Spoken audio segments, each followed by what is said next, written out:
이 시간 하나님께서 우리에게 주시는 말씀은 누가복음 24장 28절에서 35절 말씀입니다. 누가복음 24장 28절에서 35절 신약 140면에 있습니다. 살아계신 하나님의 말씀을 제가 봉독해 올리겠습니다. 그들이 가는 마을에 가까이 가매 예수는 더 가려 하는 것 같이 하시니 그들이 관건하여 이르되 우리와 함께 유하사이다.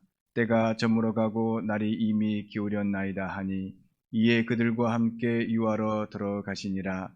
그들과 함께 음식 잡수실 때에 떡을 가지사 축사하시고 떼어 그들에게 주시니 그들의 눈이 밝아져 그인 줄 알아보더니 예수는 그들에게서 그들에게 보이지 아니하시는지라.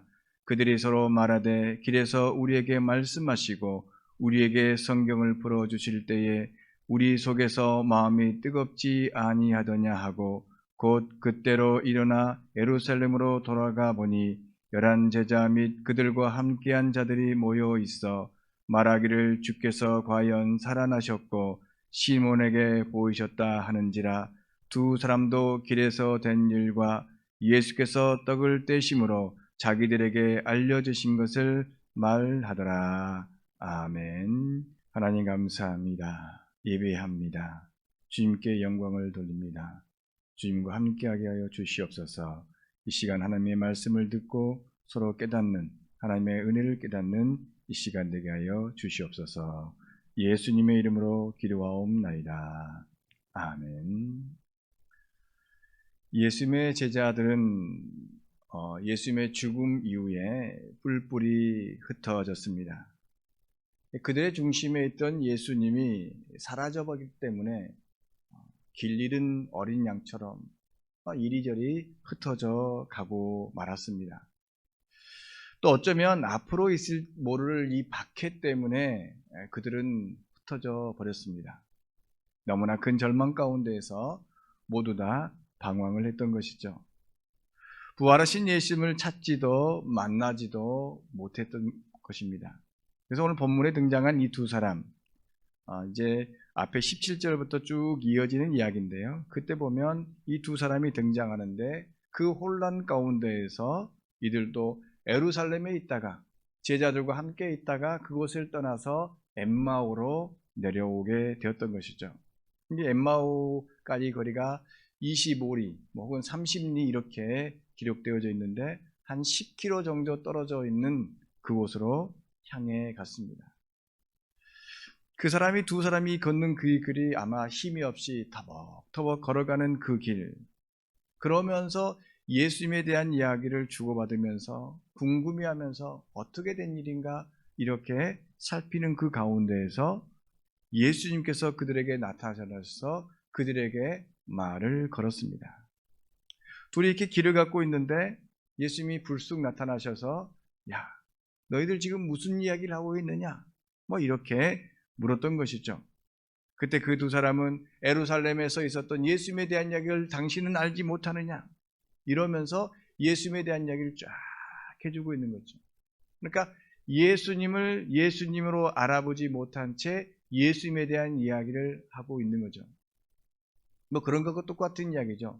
두 사람이 이야기를 하는데 저에 대해서 이야기를 하는데 제가 그 옆에서 그 이야기를 나가 듣고 있는 거죠. 속으로는 웃기기도 하고 답답하기도 했던 것이죠. 그들이 예수님을 지금 만나고 있는데 예수님을 만나지 못한 상태. 성경에서는 눈이 어두워졌다 이렇게 이야기를 하고 있습니다. 성경에서 이 눈이 어두워졌다. 이들은 예수님을 보고 있지만 예수님을 알아보지 못했다라는 것이죠. 그들의 눈이 어두워졌다는 것은 여러 가지 것들로 설명할 수 있습니다. 예수님을 알아보지 못했던 것은 원래 예수님의 얼굴을 몰랐을 수도 있겠죠. 그런데 그들이 예수님을 몰라봤다라고 하는 것은 상징적인 의미로서 예수님에 대해서 알고는 있지만 제대로 알고 있지 못함을 이야기하고 있습니다. 잘 아시는 대로 바울 또한 예수님을 박해하기 전까지는 그 안에 눈에서 비늘 같은 것이 있어서 예수님을 바라보지 못했던 것이죠. 그렇습니다. 우리가 가지고 있는 이 지식 때문에, 가지고 있는 그것 때문에 예수님에 대한 것을 바라보지 못할 때가 많이 있습니다. 사람이 가지고 있는 지식 때문에 진리를 알아야 되는데 진리를 오히려 깨닫지 못하는 그러한 모습들이 우리에게 많이 있습니다. 그런데 오늘 이 두 사람은 그것 지식 또한 예수님에 대한 지식을 알고 있었는데 예수님을 바로 알지 못하였다. 이렇게 이야기를 하고 있는 것이죠. 예수님이 하신 일과 예수님에 대한 기적, 말씀은 알았으나 예수님을 만나지, 예수님을 보지 못하고 있는 것이죠. 왜냐하면 그들은 예수님의 겉모습만 보았기 때문인 것입니다. 그렇게 예수님이 누구시며 어떤 일을 위해서 이 땅에 오셨는지 그것을 제대로 깨닫지 못했습니다. 이 두 사람은 예수님이 눈앞에 있음에도 불구하고 예수님을 알아보지 못했으며 성경을 풀어 가르쳐 주시는 분이 예수님인 줄 꿈에도 생각하지 못했습니다. 그들은 그렇게 길에서 만난 이 낯선 나그네가 부활하신 예수님이신지 모른 채 그렇게 길을 걸어 갔던 것이죠. 동행하면서 어떤 사람이 나그네가 좋은 말을 해주는구나, 그것을 깨닫고 있을 뿐이었습니다. 그래도 이 두 사람은 중요한 것은 하나님의 말씀에 대해서 관심과 또한 여러 가지 귀를 기울이는 그러한 모습을 보여주고 있습니다.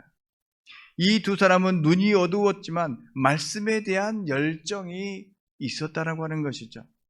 하나님의 말씀을 온전히 이해하지 못했지만 진실을 알고 싶어서 자신의 귀를 열어서 듣고자 했던 것입니다. 사실 그렇습니다. 중요한 것은 우리가 다 알지 못합니다. 하나님에 대해서, 말씀에 대해서, 이 세상의 이치에 대해서 다 알지 못합니다. 중요한 것은 알고자 하는 마음을 가지고 마음을 열고 귀를 여는 것이죠. 바로 이 두 사람은 이 나그네가 들려주는 그 말 속에서 하나님의 말씀을, 하나님의 진리를 깨닫고자 했던 것이죠.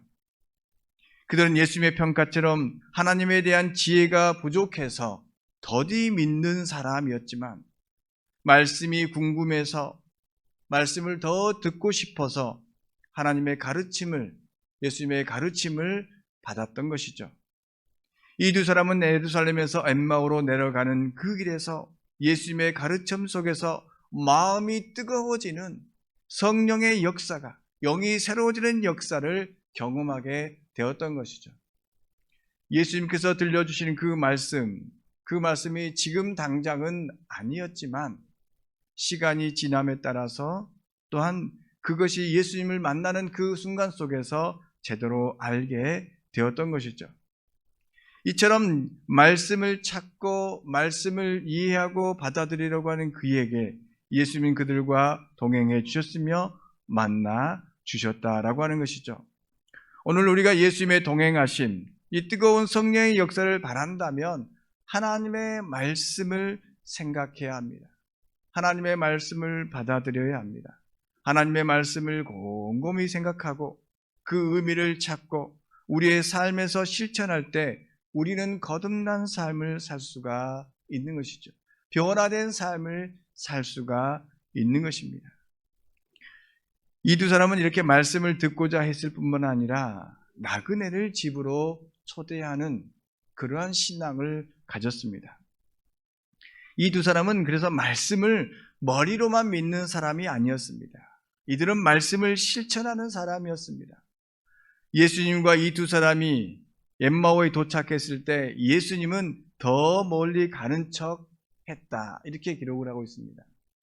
오늘 보면 28절에 예수님께서 도착을 딱 하는 순간 좀 더 가는 것처럼 이렇게 더 가려고 하는 모습을 보여주었습니다. 그때 저녁이었기 때문에 이 두 사람은 예수님을 만류하였습니다. 그래서 가지 말고 우리 집에 머무십시오. 그와 함께한 사람이 예수님의 집을 초대한 것이 아니었습니다. 길에서 우연히 만난 그 사람, 나그네를 그냥 보낼 수가 없었습니다. 이 밤이라고 하는 것은 어둠의 세계에 정말 힘든 순간을 지낼 수 있습니다. 어두움의 밤길을 가다 보면 강도를 만날 수도 있고 또 여러 가지 짐승을 만날 수도 있습니다. 여러분들 어두운 밤길을 지나보신 적 있으시죠? 요즘에는 환하게 가로등들이 많이 켜져 있지만 그럼에도 불구하고 어두운 밤길에 참 무섭습니다. 밤길을 가다 보면 뒤에서 뭔가 쫓아오는 것 같고 앞에서 뭔가가 있으면 꼭 나를 해하려는 것 같은 그러한 두려움이 우리 모두에게 있습니다. 그래서 그들이 가는 것을 막고 이 나그네가 그 길을 험한 길을 가지 말도록 자기 집으로 초대했던 것이죠. 이 두 사람은 신명기 10장 19절에 있는 말씀, 너희는 나그네를 사랑하라. 전에 너희도 애굽 땅에서 나그네 되었다. 그것을 기억하면서 그는 나그네를 자기 집으로 초대했습니다. 하나님의 말씀을 기억하고 그 말씀을 삶으로 실천하는 그러한 사람이었던 것입니다. 믿음의 조상 아브라함도 친척집을 떠나 나와서 또 돌아다녔습니다. 한마디로 말하면 나그네로 살았습니다. 또한 이스라엘 백성이 이집트에서 나와서 가나안 땅에 들어가기 전까지 40년 동안 광야에서 나그네로 살았습니다. 이 나그네로 산다라고 하는 것, 서름과 여러 가지 고통과 아픔과 위험이 있는 그것을 잘 알았기에 나그네를 대접할 것을 강조했습니다. 그렇습니다. 우리는 하나님의 말씀을 기억하되 역사를 기억함을 통해서 그 기억함을 통해서 내일을 살 수 있는 것입니다. 성경에 있는 이 구약의 신약에 하나님께서 이스라엘 민족을 통해서 그들을 함께 사랑하시고 그들을 부풀었던 것, 우리나라 이야기도 아닌 이스라엘 역사를 공부하는 것, 이해하는 것은 단순히 역사를 사실로서 시험 보기 위해서가 아니라 그 역사 속에서 하나님께서 어떻게 우리를 사랑하셨고 또한 그 역사 속에서 사랑하신 하나님이 우리를 지금 어떻게 사랑하고 있는가, 또 사랑할 것인가, 그것을 알고 깨닫는 것입니다. 역사를 통해서 우리가 살아가고 있는 이 순간 하나님께서 우리와 어떻게 역사할 것인가, 또한 그것을 배우고 통찰함을 통해서 우리가 어떻게 살 것인가를 깨닫게 되는 것이죠. 바로 이 두 사람은 하나님께서 그 민족, 그 역사 속에서 역사하셨던 하나님, 그 하나님을 알고 그 하나님의 말씀에 따라서 지금 살아가고 있는 것입니다. 그런 의미에서 이 두 사람은 이스라엘의 역사 그리고 하나님의 말씀을 잘 기억하고 실천하는 사람이었습니다. 이 구약의 핵심 명령인 하나님을 사랑하고 이웃을 사랑하는 것, 성경의 바리새인들은 구약의 많은 역사들을, 이야기들을 알고 있습니다. 율법을 잘 알고 있습니다. 그럼에도 불구하고 핵심 명령인 하나님의 사랑과 이웃 사랑에 대한 것을 모르고 있는 것이죠. 놓쳐버리고 있는 것이죠. 역사를 안다라고 하는 것은 역사의 연대기적으로 왕이 누구고 몇 년도에 뭐가 있고 어떻게 하는 그것이 아니라 그 가운데에서 하나님께서 역사하셨던 일들을 아는 것이었는데 바리새인들은, 율법학자들은 그것을 저버리고 껍데기만 붙잡고 있었던 것이죠. 그러나 이 두 사람은 하나님의 명령을 잘 알고 있었던 것이죠. 하나님께서 가난하고 소외받고 또한 사는 고아와 과부와 그리고 나그네를 대접하는 것이 최고의 사랑이라는 것, 그것을 마음에 새기고 살았던 것입니다. 한 나라의 역사를 아는 데는 여러 가지 한계가 있습니다. 기록된 것을 통해서 알기 때문인 것이죠. 그런데 역사 속에서 말씀하신 하나님의 그 말씀, 그 역사는 어렵게 보이지만 쉽습니다. 어찌 보면 단순합니다. 복잡한 제사를 원하지도 않습니다. 특별한 방법을 요구하지도 않습니다.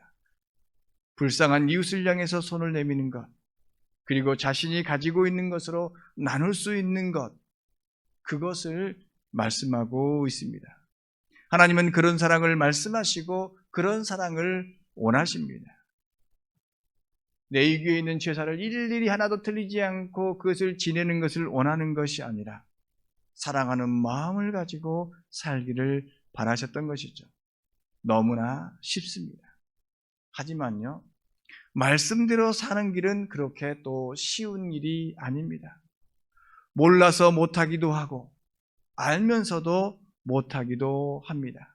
왜냐하면 자신에게 손해가 오기 때문인 것입니다. 그런데 이 두 사람은 그 어려운 일을 자연스럽게 하고 있습니다. 당시에 우연히 만난 사람을 집으로 초대한다는 것은 참으로 힘든 일입니다. 그래서 그런지 몰라도 예수님께서도 마을 가까이에 이르렀을 때 좀 더 가는 척, 한마디로 말하면 이 두 사람을 시험하고 있는 것이죠. 말씀에 대해서 얼마나 실천하고 말씀을 가지고 얼마나 살아가고 있는지를 한번 시험해 보았던 것이죠.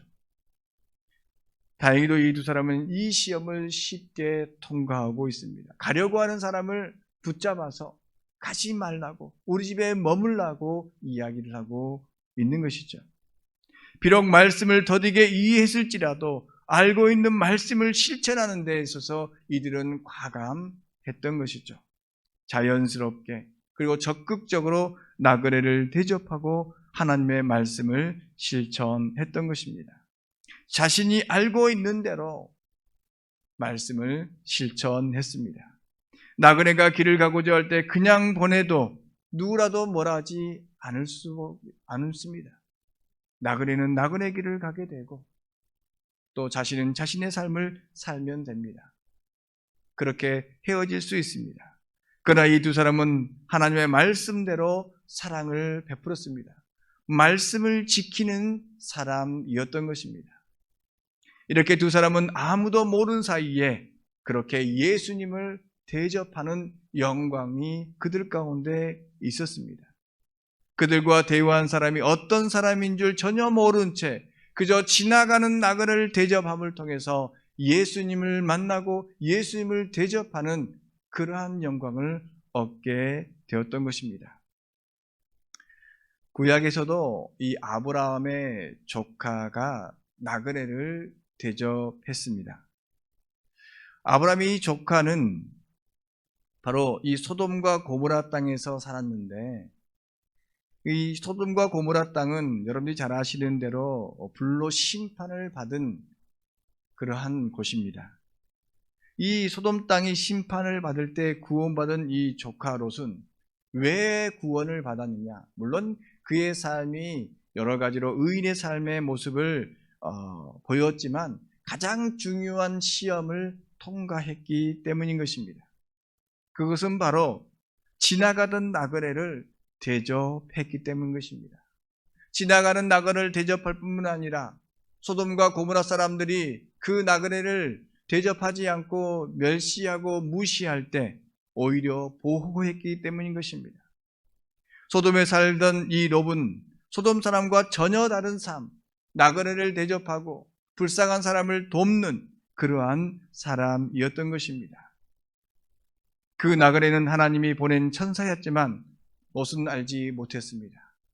그저 나그네를 대접하는, 나에게 도움을 줄지 안 줄지, 때로는 나에게 해가 될지 모르는, 그저 나와 아무런 일면 인식, 관계도 없는 그러한 사람을 보호하고 도와주고 영접하고 대접했던 것이죠.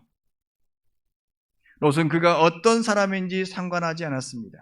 그저 쉴 곳이 필요한 사람에게 자신의 집을 내어주고 먹을 것을 베풀어 주었던 것이죠. 그때 그는 소돔이 멸망할 때 구원받을 수 있었던 것입니다.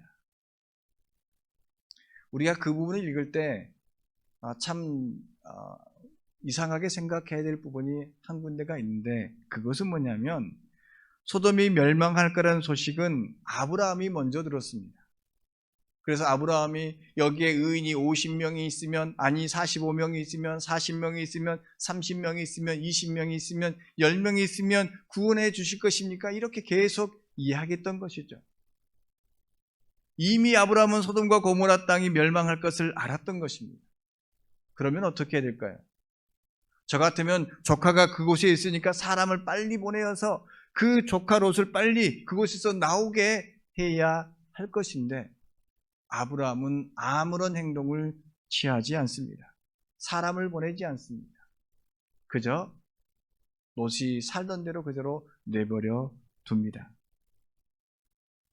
롯이 아브라함이 매정한 사람입니까?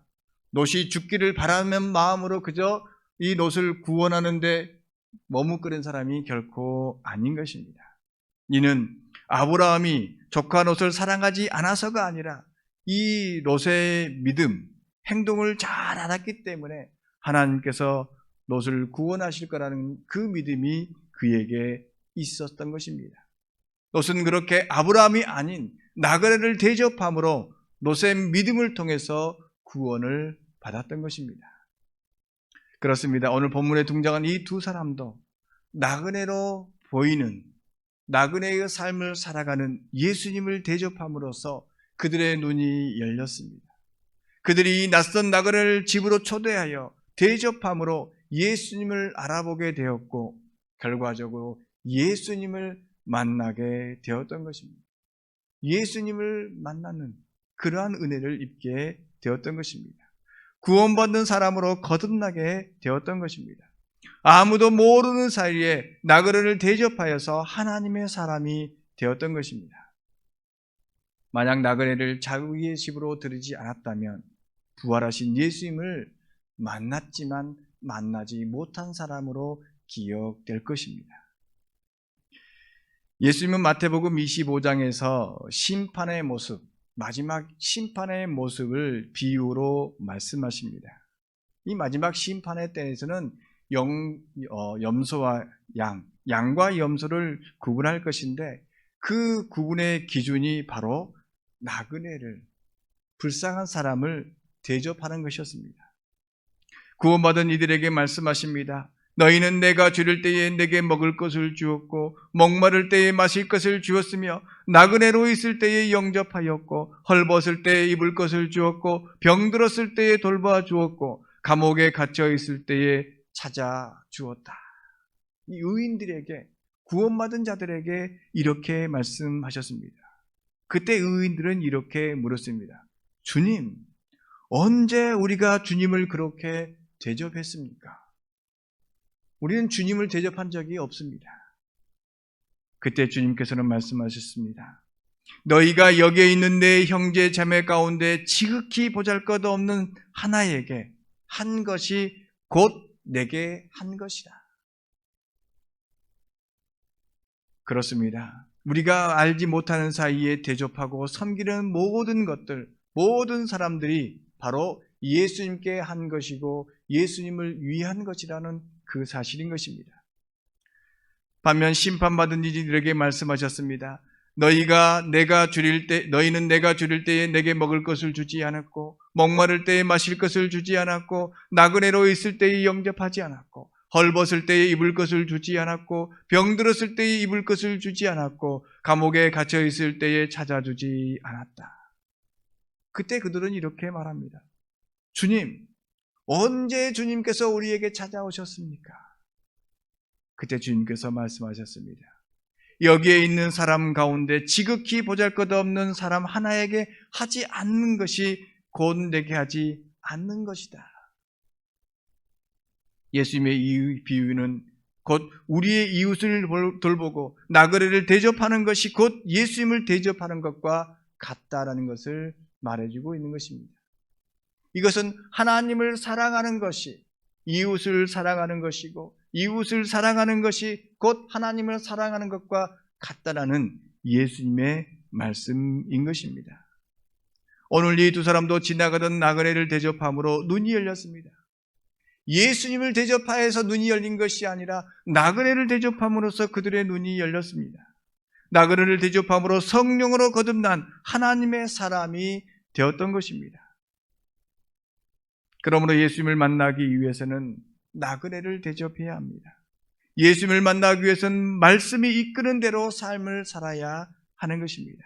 세상의 욕망이 아닌 하나님의 말씀이 우리 가운데 살아나도록 해야 하는 것입니다. 그렇다면 이 땅에 나그네는 누구이겠습니까? 물론 이제 눈에 보이는 나그네는 어찌 보면 외국인 노동자들일 것입니다. 여러분들 식당에 가거나 어디 일터에 가면 우리나라 사람이 아닌 외국인들이 와서 일하는 모습들을 참 많이 봅니다. 요즘에는 조금만 가면 너무나 쉽게 볼 수 있습니다. 아주 예전에는 우리나라의 노동자들이 외국에 가서 돈을 벌어왔다면 이제는 외국 노동자들이 우리나라에 와서 돈을 벌어가는 그러한 시대가 되었던 것이죠. 이것에 대해서 여러 가지 의견들이 많지만 중요한 것은 바로 어쩔 수 없이 나그네로 살아야 되는 사람들에게 믿는 자는 사랑의 손을 내밀어야 한다라고 하는 것이죠. 그들을 향해서 하나님의 사람으로서, 하나님께서 지으신 사람으로서 똑같이 대하고 때로는 필요에 따라 도움을 주어야 한다는 사실인 것입니다. 그것이 하나님의 말씀대로 사는 것입니다. 또 작게는 이 나그네라고 하는 것은 외국인 노동자뿐만이 아니라 우리의 도움이 필요로 하는 사람들, 그러한 사람들에게도 우리가 나그네로서의 대접을, 하나님의 사람으로서의 대접을, 하나님께서 지으신 사람으로서의 대접을 해야 하는 것입니다. 우리는 우리의 도움이 필요한 이들에게 손을 내밀 수 있는 성도가 되어야 하는 것입니다.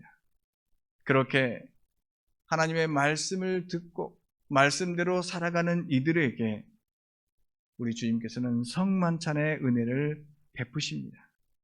예수님은 초대받아 집으로 들어가신 예수님은 빵을 떼어서 축사하시고 그들에게 나누어 주셨습니다.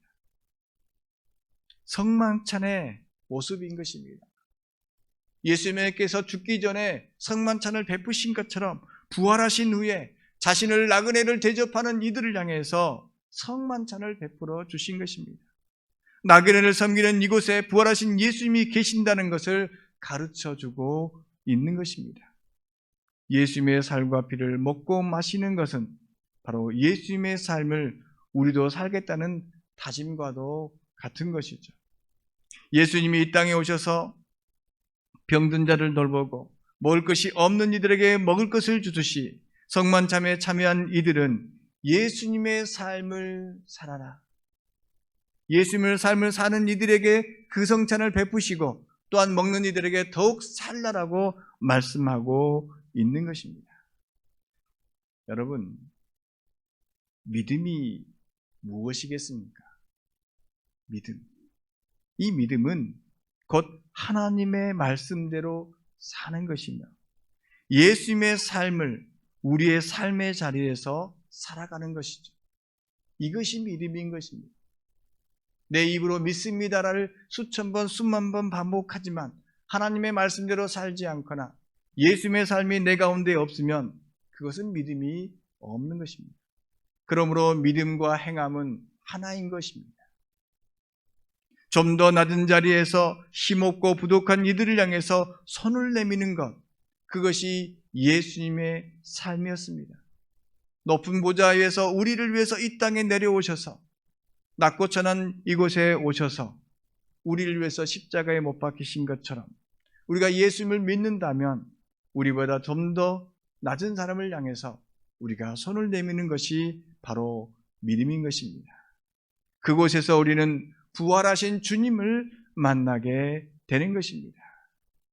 우리는 모두 다 엠마오로 가는 두 사람, 이 두 제자처럼 자신의 삶의 자리에서, 우리의 바쁜 삶의 자리에서 옆에 지금 걷고 있는 사람이 누구인지 돌아볼 겨를이 사실은 없습니다. 그러다 보니 나의 삶에 또한 나의 도움이 필요한 사람이 있음에도 불구하고 그냥 지나치게 되는 것이 우리의 현실입니다. 예수님이 말씀하신 내 이웃을 내 몸과 같이 사랑하는 이 말씀을 머리로는 기억하면서 몸으로는 실천하지 못한 채 살아가는 것이 우리의 현실입니다.